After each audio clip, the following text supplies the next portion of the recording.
Strike की। और खबर यह कि अब से थोड़ी देर बाद राष्ट्रपति भवन जाएंगे प्रधानमंत्री मोदी।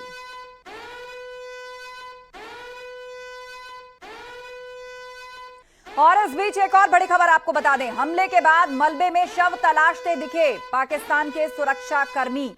जो मलबे में तब्दील हुए हैं 9 आतंकी ठिकाने, मिट्टी में मिले हैं आतंकियों के कैंप और वो मदरसे जहां पर इस तरह की आतंकी खेप तैयार की जा रही थी, उन मलबों को हटाकर लोगों के शव तलाशते हुए दिख रहे हैं सुरक्षा कर्मी।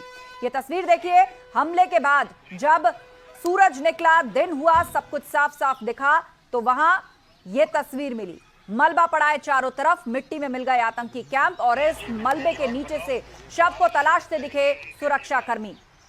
आतंकी ठिकानों पर भारत का ऑपरेशन सिंदूर, जहां पर लश्कर-ए-तैयबा और जैश-ए-मोहम्मद से जुड़े हुए आतंकी कैंपों को भारतीय सेना ने खाक में मिला दिया।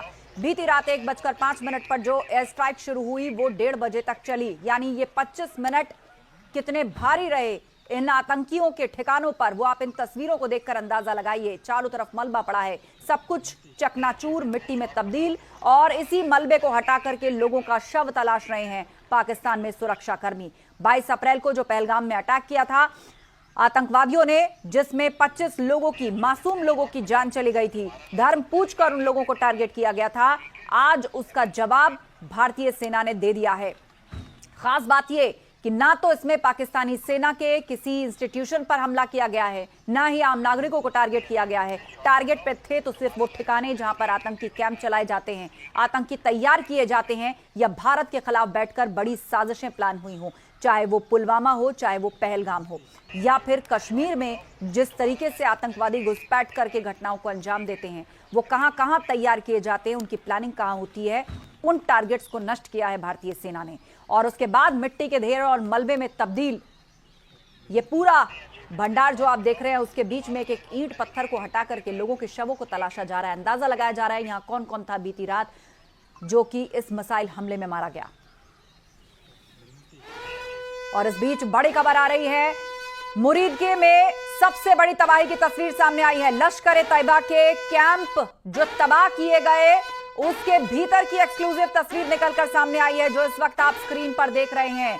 मुरीदके में मारे गए हैं कई आतंकी, और उसके बाद यहां का जो कैंप चल रहा था, ये इमारत जिसमें आतंकी तैयार किए जाते थे, आतंक की ट्रेनिंग की जाती थी, उनका ब्रेन वॉश किया जाता था, उनके अंदर नफरत और कत्लो गारत की सोच भरी जाती थी, उसका हाल आप देख लीजिए किस तरह तबाह हो गया है लश्कर-ए-तैयबा का ये कैंप।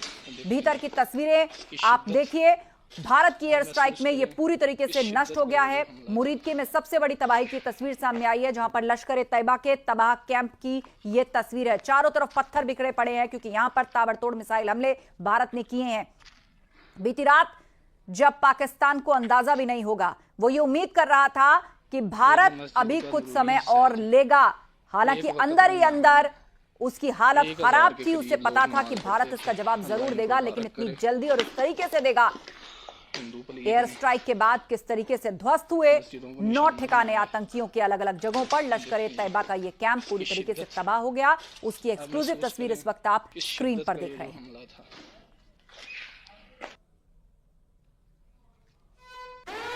तो ऑपरेशन सिंदूर, एक और बड़ी अपडेट, आतंकी मसूद अजहर के परिवार के 14 लोग मारे गए हैं इस एयर स्ट्राइक में, और इसकी पुष्टि खुद मसूद अजहर ने की है और कहा है मेरा भाई और उसकी पत्नी मारे गए, बहन, बहनोई और भांजा भी मारे गए।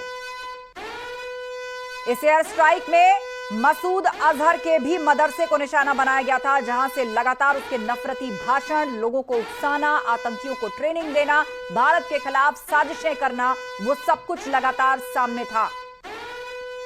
दरअसल विमान अपहरण के बाद मसूद अजहर जब छूटा, तो उसके बाद से वो लगातार वहां बैठकर भारत के खिलाफ प्लानिंग्स करता था, यहां पर आतंकी घटनाओं को सिलसिलेवार तरीके से अंजाम देता था, और ये सिलसिला रुकने ना पाए, इसके लिए पीढ़ी दर पीढ़ी आतंकियों की खेप भी तैयार करता था। वही मसूद अजहर, उसने खुद पुष्टि